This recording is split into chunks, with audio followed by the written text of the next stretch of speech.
वो हल्की मुस्कान लिए उसे बिना पलके झपकाए लगातार निहारे जा रही थी, यूं कहे घूरे जा रही थी।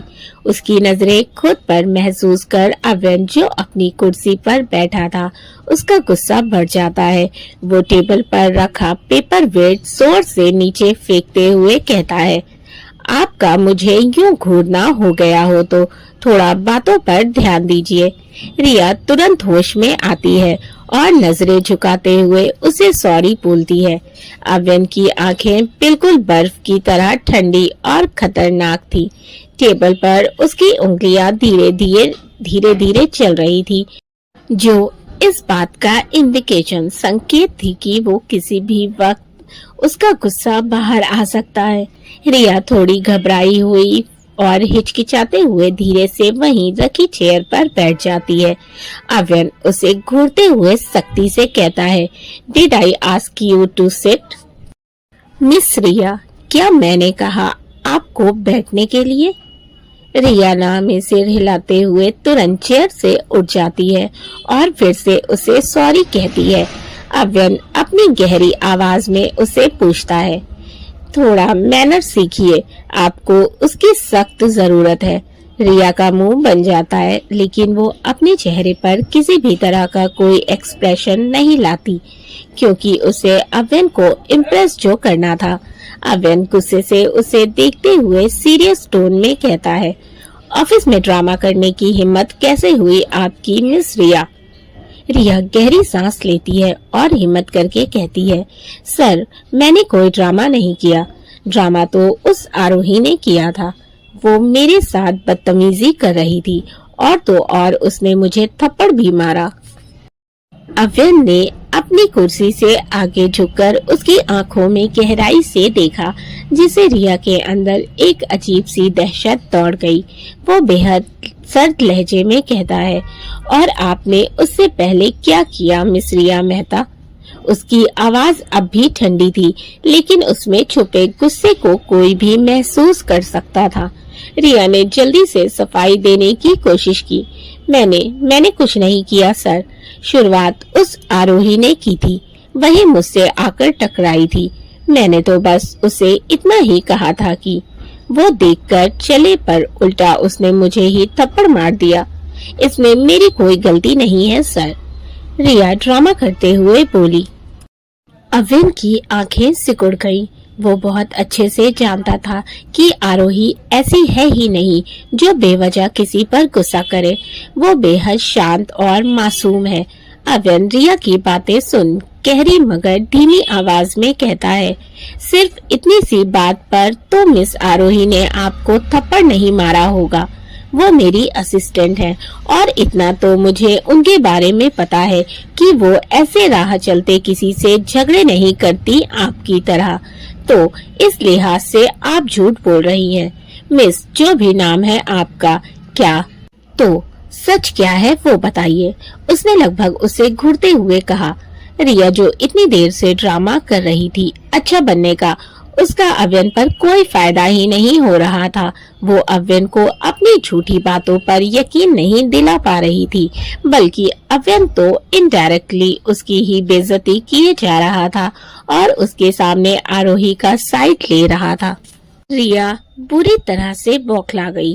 वो फिर से एक बार उसे अपनी तरफ करने की कोशिश करती है और आंखों में आंसू लिए कहती है, सर मैंने जो देखा मैंने वही कहा, लेकिन आपको मेरी बात पर यकीन नहीं है। आप नहीं जानते उस आरोही को। उसका कैरेक्टर बिल्कुल अच्छा नहीं है। वो बहुत ही अभी वो बोल ही रही थी कि तभी एक जोर की धड़ाम की आवाज आती है, जिससे टेबल पर रखा कुछ सामान जमीन पर गिर जाता है। अव्यन ने मेज पर जोर से मुक्का मारा था, जिससे रिया बुरी तरह से कांप गई। वो लाल आंखों से उस पर बुरी तरह चिल्लाते हुए कहता है, शट अप। अब अगर एक और लफ्ज भी तुमने अपने मुंह से निकाला तो मुझसे बुरा कोई नहीं होगा। वो लड़की जिसकी नजरें खुद उसकी पाकीज़गी पवित्रता का सबूत देती है, वो तो कितनी पाक होगी ये मुझे तुम जैसी गिरी हुई सोच रखने वाली लड़की से जानने की जरूरत नहीं है। लेकिन अगर तुमने दोबारा मेरी असिस्टेंट के कैरेक्टर पर सवाल उठाया तो मैं तुम्हारी जुबान हमेशा के लिए बंद कर दूंगा, समझी? रिया के तो चेहरे का रंग उड़ गया। उसे समझ आ गया कि अव्यन ने सीधे उसे धमकी दी है। रिया के माथे पर पसीने की बूंदें आ गई और होठ कांपने लगे। अव्यन एक बार फिर तेज आवाज में बोला, अब खड़ी क्यों हो? दफा हो जाओ, दफा हो जाओ यहाँ से, इससे पहले कि मैं तुम्हें ऑफिस से बाहर फेंकवा दूं। और हाँ मिस, आरोही के आसपास भी तो मुझे दिखनी नहीं चाहिए। अभी सिर्फ वार्निंग देकर छोड़ रहा हूँ, नेक्स्ट टाइम वार्निंग नहीं होगी। अब तुम इतनी समझदार तो होगी कि खुद के लिए कोई प्रॉब्लम खड़ी नहीं करोगी। आई होप सो, अव्यन बिल्कुल तीखे लहजे में कहता है। रिया तेजी से खड़ी हुई और बिना कोई और सफाई दिए केबिन के बाहर निकल गई। उसके चेहरे पर गुस्सा, शर्मिंदगी और डर सब कुछ था और साथ ही आंखों में आंसू भी था। लेकिन एक चीज और था, और वो था रिया की आंखों में आरोही के लिए बढ़ती बेइंतहा नफरत। इधर आरोही अपने डेस्क पर चुपचाप बैठी थी। उसके चेहरे पर उदासी और आंखों में आंसू था। जाहिर है किसी भी लड़की के किरदार पर कोई उंगली उठाएगा तो कोई भी लड़की इस चीज को कभी बर्दाश्त नहीं करेगी, क्योंकि हर लड़की के लिए उसकी इज्जत, उसका आत्मसम्मान बहुत कीमती होता है, जान से भी ज्यादा अजीज होता है। वैसे भी ये कोई छोटी बात तो नहीं थी जिसे आसानी से जाने दिया जाए। आरोही के लिए भी उसका किरदार बहुत कीमती था। वो नहीं बर्दाश्त कर पा रही थी। जब रिया ने उसके कैरेक्टर पर उंगली उठाई, उसे बदनाम करने की कोशिश की, वो इन्हीं बातों को सोचकर अंदर तक टूट रही थी। तभी उसकी डेस्क पर रखा फोन रिंग होता है। वो अपनी सोच से बाहर आती है और फोन रिसीव करती है। यस सर, अव्यन भारी आवाज में कहता है। Come into my cabin baby girl. Aarohi धीरे से हाँ में सिर हिलाते हुए कहती है, आती हूँ। आरोही एक गहरी सांस लेती है और धीमे कदमों से अव्यन के केबिन की ओर बढ़ जाती है। उसका दिल जोरों से धड़क रहा था। उसके कदम भारी हो रहे थे। वो जानती थी कि अव्यन ने उसे क्यों बुलाया है। क्या वो उसे डांटने वाला था या फिर कुछ और? उसके मन में सवालों का सैलाब था, लेकिन चेहरे पर उसने एक संयम बनाए रखा था। वो केबिन तक पहुंचती है और एक गहरी सांस लेकर केबिन का दरवाजा खोला। सामने वही जाना पहचाना सख्त चेहरा था। अव्यन अपनी चेयर पर बैठा था, आंखें बिल्कुल ठंडी लेकिन गहरी। टेबल पर उसकी उंगलियां धीमे धीमे चल रही थी। उसकी गहरी मगर धीमी आवाज आई, अंदर आइए बेबी गर्ल। आरोही धीरे धीरे अंदर आई और दरवाजा पीछे से बंद कर दिया। बैठिए, अव्यन ने ऑर्डर दिया। आरोही ने चुपचाप कुर्सी खींची और बैठ गई। उसकी उंगलियां हल्के से उसकी गोद में जकड़ी हुई थी। अव्यन उसे कुछ सेकंड यूं ही निहारता रहा, फिर ठंडे लहजे में कहता है, क्या आप मुझे बता सकती हैं कि ऑफिस में इस तरह का तमाशा क्यों हुआ? आरोही उसकी ओर नजरें उठाती है। वो पहले से ही नर्वस थी, लेकिन खुद पर काबू रखते हुए कहती है, सर, मैंने कोई तमाशा नहीं किया, सिर्फ अपने सम्मान की हिफाजत की है। अव्यन के होठों पर हल्की सी मुस्कान आ गई, जैसे उसे आरोही से इस जवाब की उम्मीद थी। लेकिन अगले ही पल वो अपनी मुस्कान छुपाते हुए अपने सख्त औरे में आकर कहता है, अपने सम्मान की हिफाजत के लिए थप्पड़ मारना जरूरी था? आरोही उसकी ओर देखते हुए जरा बिगड़ कर कहती है, जब कोई मेरे कैरेक्टर पर सवाल उठाएगा तो मैं चुप नहीं बैठूंगी। मैं सही हूँ और मुझे किसी को सफाई देने की जरूरत नहीं है। अव्यन के होठों पर एक बेहद हल्की, लगभग न दिखने वाली मुस्कान आ जाती है, जो आरोही नहीं देख पाती। वो शांत मगर गहरी आवाज में कहता है, मिस रिया को मैंने देख लिया है।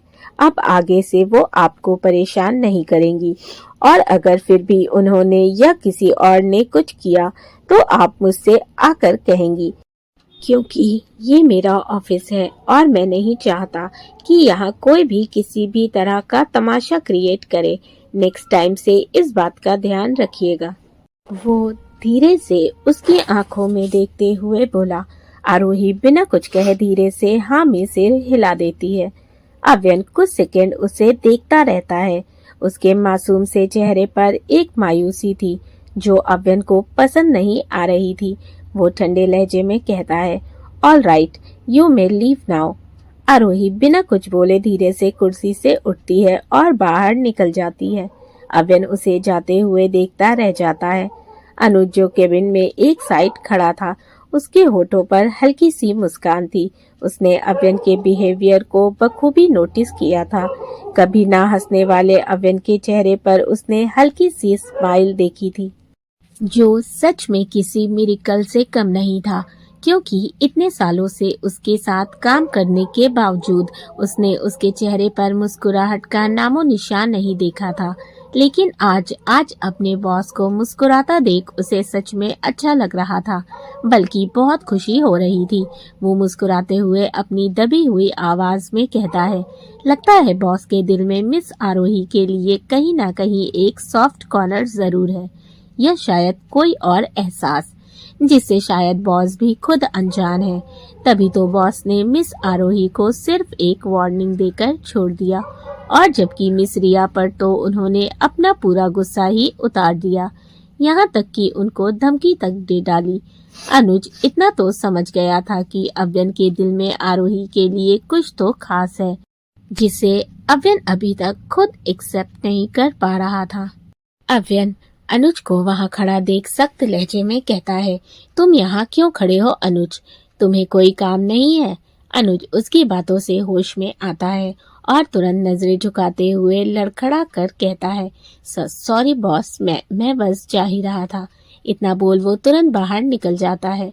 अव्यन अपनी कुर्सी की बैक रेस्ट से सिर टिकाए एक गहरी सांस लेता है। उसकी आंखें बंद थी, लेकिन दिमाग पूरी तरह से एक्टिव था। आरोही का चेहरा बार बार उसकी आंखों के सामने आ रहा था। वो बेबाकी, वो मासूमियत, वो नम आंखें, लेकिन फिर हार न मानने वाला हौसला। वो आंखें खोलते हुए कहता है, Why does this girl affect me so much?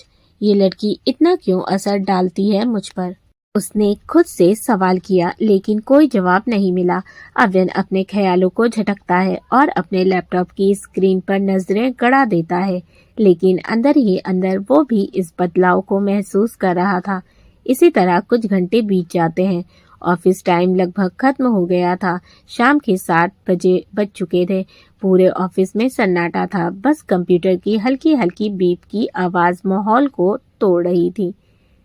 ज्यादातर एम्प्लॉयज अपने घर जा चुके थे, मगर आरोही अपनी सीट पर झुकी फाइलों के पन्नों में उलझी हुई थी। उसके चेहरे पर थकान थी, मगर वो बिना रुके काम कर रही थी। अव्यन अपने केबिन में बैठा लैपटॉप स्क्रीन पर दिखते नंबर और चार्ट्स देख रहा था, मगर उसका ध्यान बार बार ग्लास वॉल के पास बैठी उस जिद्दी लड़की पर जा रहा था। उसने घड़ी की ओर देखा, 7:15 हो रहा था। उसका माथा सिकुड़ गया। वो झुंझलाते हुए बोला, ये लड़की क्या खुद को मशीन समझती है? उसने पेन टेबल पर पटका और गहरी सांस लेते हुए खिड़की के पास जाकर खड़ा हो गया। बाहर हल्की हल्की ठंडक थी, मगर उसके अंदर बेचैनी थी। अव्यन खुद से बड़बड़ाता है, बिल्कुल डम है ये लड़की, ना खुद की फिक्र है, ना टाइम का होश और ना अपने हेल्थ की परवाह। आखिरकार जब अव्यन से रहा नहीं गया तो वो अपनी सीट से उठा और तेज कदमों से सीधे आरोही की डेस्क तक पहुंचा। आरोही अपने लैपटॉप स्क्रीन पर झुकी हुई थी। आंखें थकान से लाल हो रही थी, मगर उसके चेहरे पर वही दिलकश मुस्कान थी जो हमेशा उसे तरोताजा बनाए रखती थी। अव्यन उसके डेस्क पर फाइल पटकते हुए सख्त आवाज में कहता है, अभी तक यहाँ क्या कर रही हैं आप बेबी गर्ल? काम खत्म हुआ या नहीं आपका? आरोही चौंक कर उठी। उसे समझ नहीं आया कि वो इस वक्त यहाँ क्या कर रहा है। आरोही हल्की मुस्कान के साथ कहती है, बस थोड़ी देर और सर, ये फाइल कंप्लीट करके निकल जाऊंगी। अव्यन की आंखें सुलग उठी। उसे इस लड़की की लापरवाही से हद से ज्यादा चिढ़ हो रही थी, मगर शायद वो ये समझ नहीं पा रहा था कि चिढ़ उसकी परवाह का दूसरा रूप थी। अव्यन का सब्र टूट चुका था।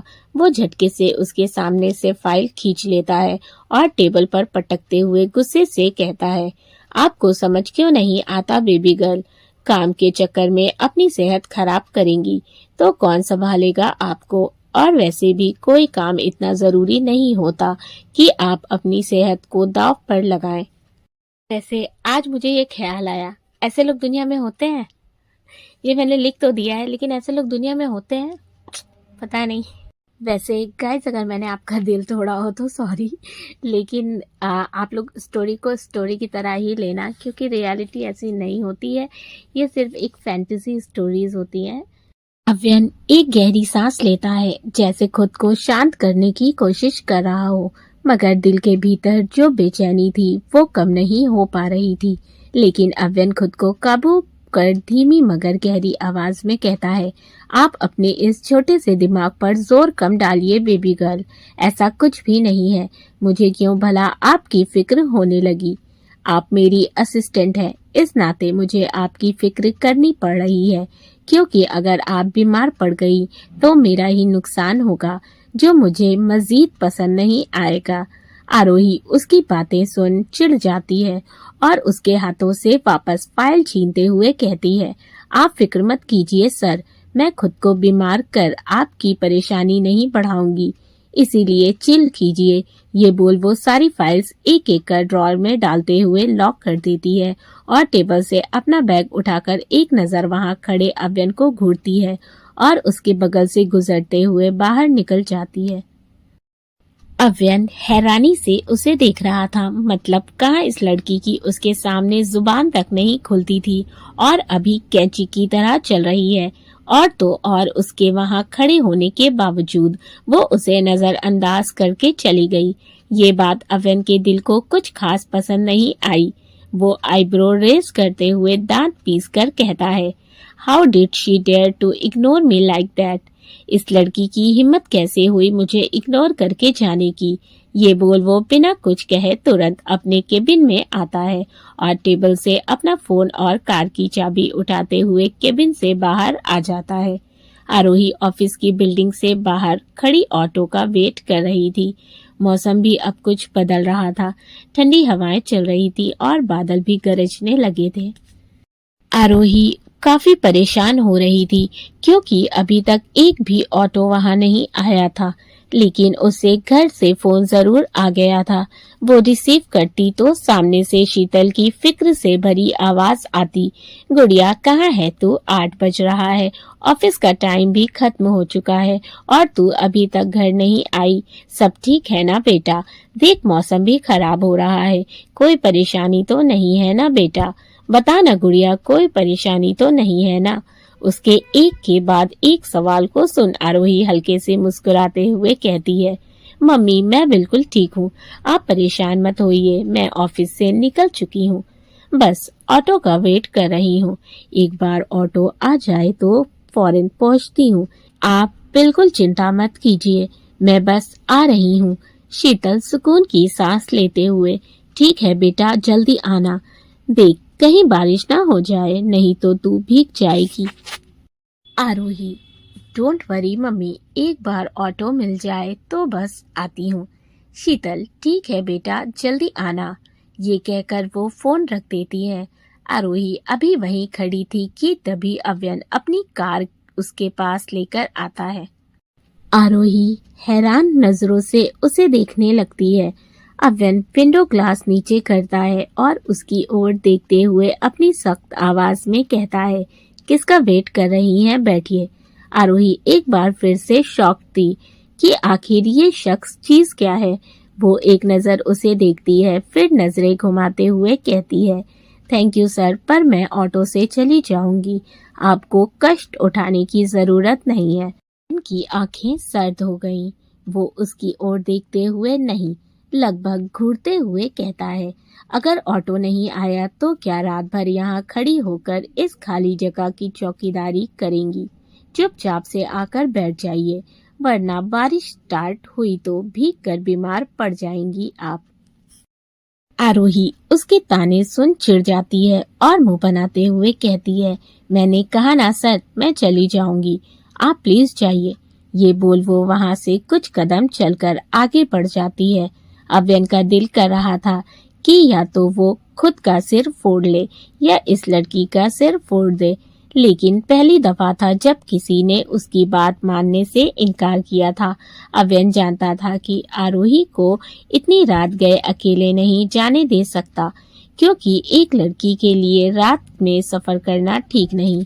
आज आरोही को ऑफिस में काफी देर हो गई थी, इसीलिए वो उसे सेफली ड्रॉप करना चाहता था, लेकिन यहाँ ये लड़की है कि जिद पकड़कर बैठ गई थी कि उसके साथ नहीं जाएगी। वो फ्रस्ट्रेट होते हुए कार से बाहर आता है और तुरंत आरोही के पास जाकर उसका हाथ पकड़ते हुए उसे अपनी तरफ खींचता है, जिससे आरोही सीधा उसके सीने से जा टकराती है। वो अभी कुछ समझ पाती इतने में एक जोर की बिजली कड़कती है, जिससे आरोही सहम जाती है और एक छोटी बच्ची की तरह तुरंत उसके सीने से चिपक जाती है। वहीं अव्यन वो तो जैसे अपनी जगह जम सा गया था। आरोही के मुलायम हाथ उसे अपनी सख्त पीठ पर महसूस हो रहे थे। आरोही को आज अपने इतने करीब महसूस करके उसे एहसास हुआ जैसे उसके अंदर भी कोई फीलिंग है। आज पहली बार उसे कुछ अलग सा फील हुआ था। उसे उसका दिल धड़कता हुआ महसूस हो रहा था। जो दिल सालों से बेजान था, आज उसमें जैसे हलचल मच गई थी। उसका दिल जोरों से धड़क उठा था। अव्यन अपनी बाहों में दुबकी उस मासूम सी लड़की को देख रहा था, जो डरी सहमी उसके सीने में अपनी गर्दन छुपाए हुए थी। हवा से उसके खुले बाल लहरा रहे थे। बिल्कुल नाजुक सी थी वो, किसी कांच की गुड़िया की तरह। पहली बार अव्यन के दिल में उसे करीब से देखने की ख्वाहिश सी उठी थी। वो अपना हाथ ऊपर उठाता है उसे गले से लगाने के लिए, लेकिन फिर कुछ सोचकर वो रुक जाता है और उसके हाथ हवा में ही रुक जाते हैं।